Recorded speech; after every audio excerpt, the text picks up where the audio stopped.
नमस्कार छात्रों, हिंदी के तासिका में आपका सभी का स्वागत है। 12वीं कक्षा की युवक भारती का पद्यपाठ क्रमांक 1 आप देख रहे हैं।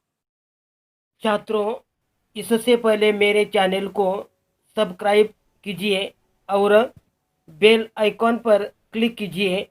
इससे मेरे सभी वीडियो का नोटिफिकेशन आपको मिल जाएगा। 12वीं कक्षा की युवक भारती का पद्यपाठ क्रमांक 1 आप देख रहे हैं। कविता का शीर्षक है नवनिर्माण। यह आधुनिक काल का काव्य है। इस काव्य के कवि त्रिलोचन जी हैं कि पिछले पंक्तियों में कि आपने देखा है कि प्रस्तुत चतुष्पदियों में कवि का आशावाद दृष्टिगोचर होता है। वर्तमान समय में सामान्य मनुष्य के लिए संघर्ष करना अनिवार्य हो गया है कि वर्तमान समय में हर एक मनुष्य के लिए, सामान्य मनुष्य के लिए संघर्ष करना अनिवार्य हो गया है। कवि मनुष्य को संघर्ष करने और अंधेरा दूर करने की प्रेरणा देते हैं कि इस कविता के माध्यम से, इस पंक्तियों के माध्यम से कवि मनुष्य को संघर्ष करने का और अंधेरा दूर करने की प्रेरणा देते हैं।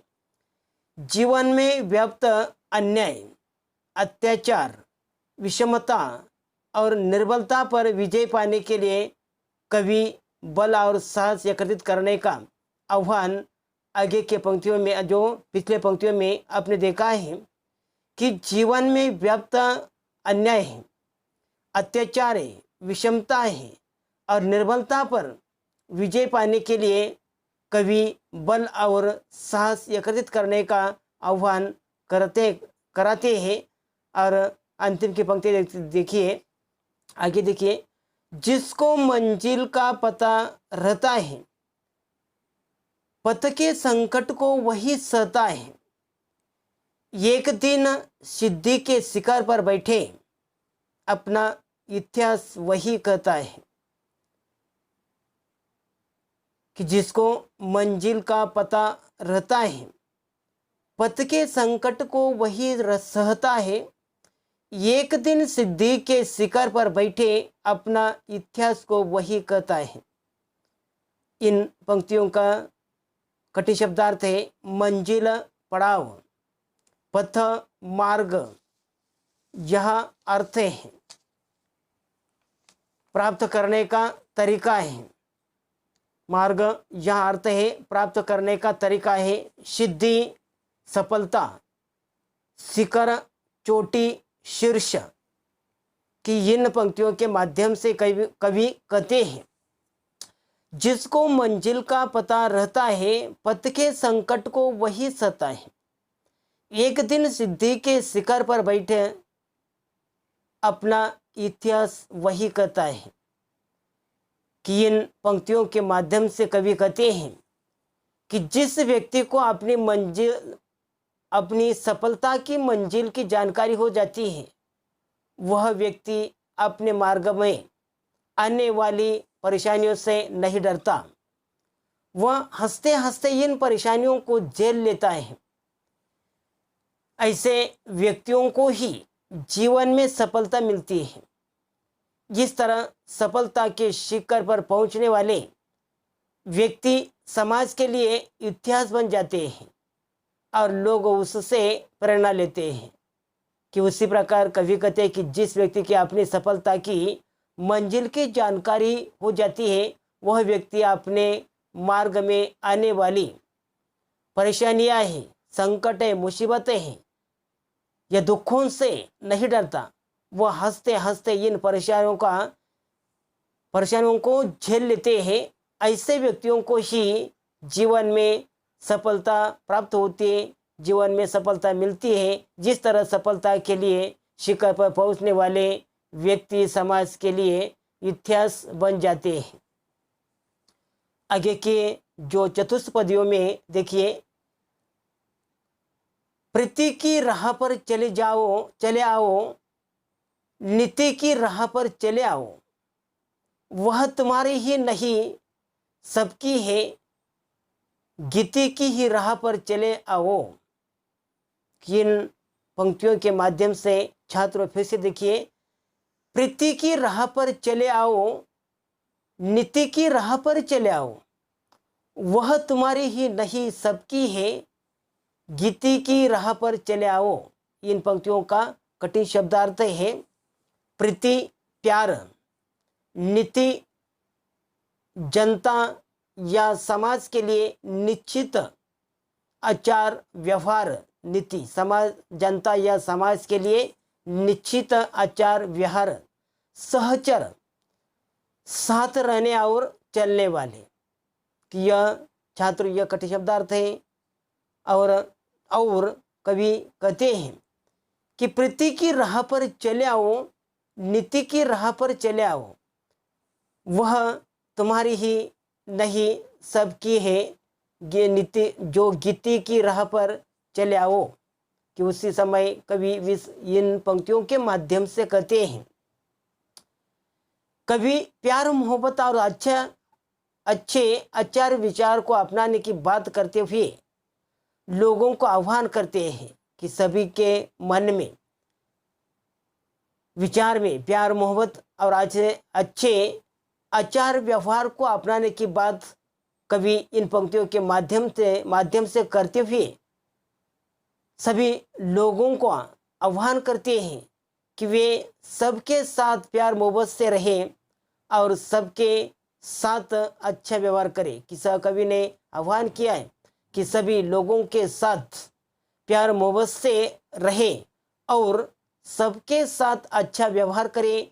यही सबके लिए अपनाने वाला सही मार्ग है। यही सभी व्यक्तियों के साथ जीवन की राह पर चलते समय सभी के साथ हर एक व्यक्तियों ने प्यार मोहब्बत से रहे और सबके साथ अच्छा व्यवहार करें। यही सबके लिए अपनाने वाले सही मार्ग हैं। आगे जाकर वे कहते हैं कि सबको हंसते गाते जीवन जीने का मार्ग अपनाना चाहिए। कि राह से जिंदगी के राह पर चलते समय, जीवन के रास्ते पर चलते समय कि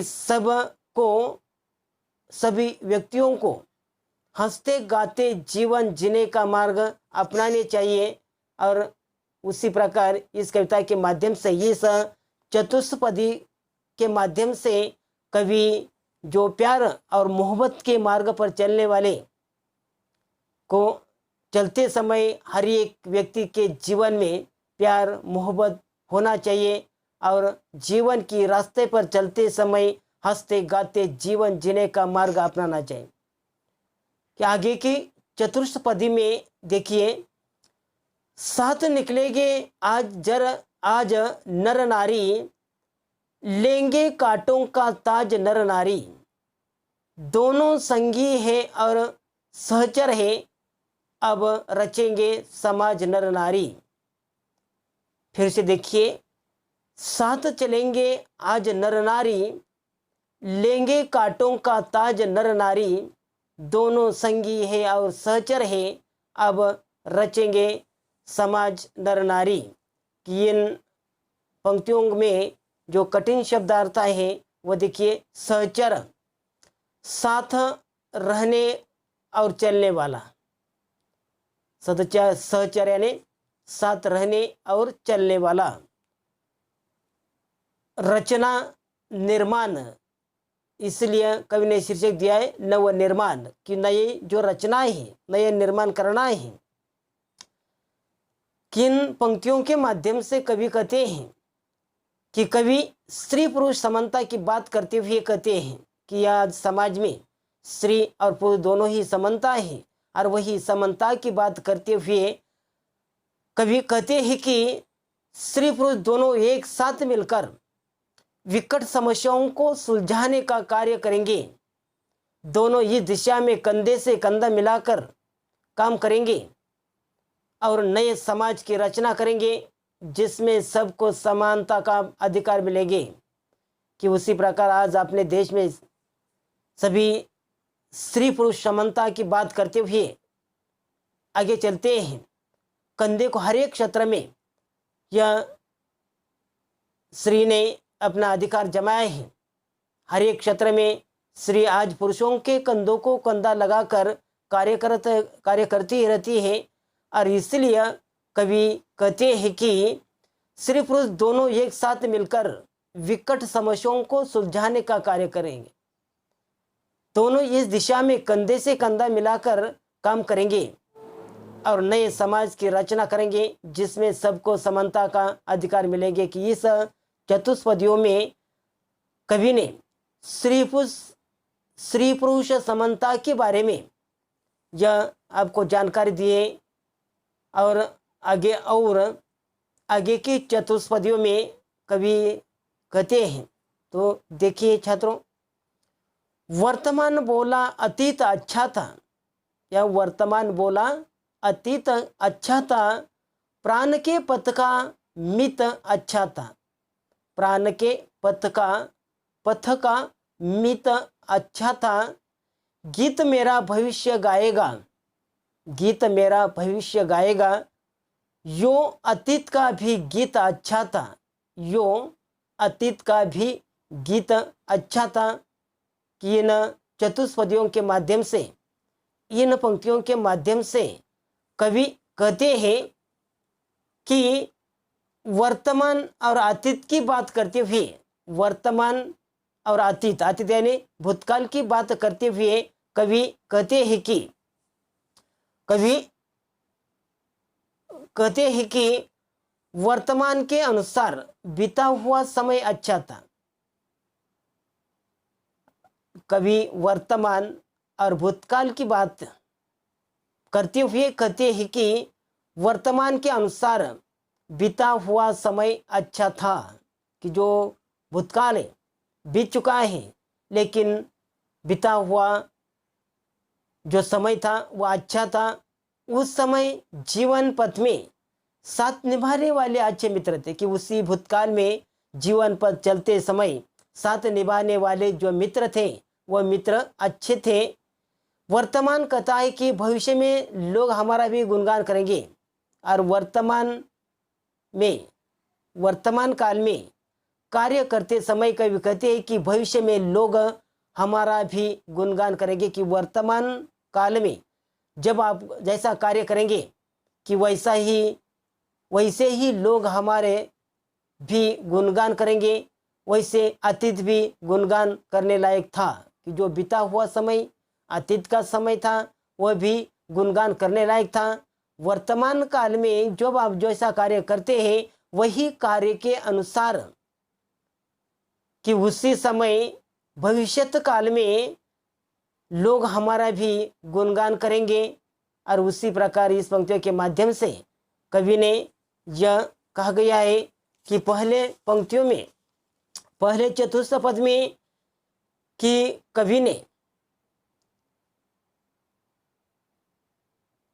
प्रस्तुत जो चतुर्थ पदियों में कवि का अशाबाद दृष्टिगोचर रहा है होता है वर्तमान में समय में सामान्य मनुष्य के लिए संघर्ष करना अनिवार्य था। कि पहले जो चतुर्थ पदी में क्या अपने मनुष्य के लिए, जो सामान्य मनुष्य के लिए संघर्ष करना अनिवार्य हो गया था।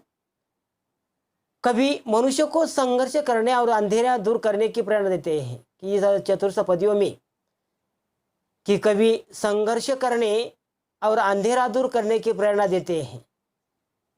जीवन में व्याप्त अन्याय, अत्याचार, विषमता और निर्बलता पर विजय पाने के लिए कभी बल और साहस एकत्रित करने का इस चतुर्थ पदियों में कवि कहते हैं। और उसी के साथ साथ कवि ने यह चतुर्थ पदियों में बता दिया है कि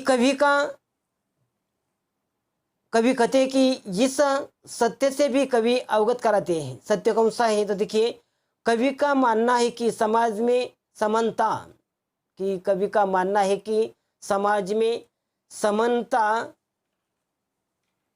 स्वतंत्रता तथा मानवता को स्थापित करना हमारे जीवन का सही उद्देश्य होना चाहिए। कि समाज में कवि अंत में कवि कहते हैं कि कवि का मानना है कि समाज में समानता, स्वतंत्रता तथा मानवता को स्थापित करना हमारे जीवन का सही उद्देश्य होना चाहिए। और इसी प्रकार इस कविता के माध्यम से कवि ने जो सामान्य मनुष्य के लिए संघर्ष करना अनिवार्य हो गया है, कवि मनुष्य को संघर्ष करने और अंधेरा दूर करने की प्रेरणा देते हैं। जीवन में व्यक्त अन्याय, अत्याचार, सुख दुख, विषमता और निर्बलता पर विजय पाने के लिए कवि का बल रह गया है। और अंत में उसने समाज में जो समानता है, स्वतंत्रता है, मानवता को स्थापित करने हमारे जीवन का सही उद्देश्य होना चाहिए। यही अपने जीवन के उद्देश्य के बारे में कवि ने इस कविता के माध्यम से यह बताने की कोशिश की है। और इसी प्रकार आपकी यह जो कविता है, यह कविता समाप्त हो गई। धन्यवाद।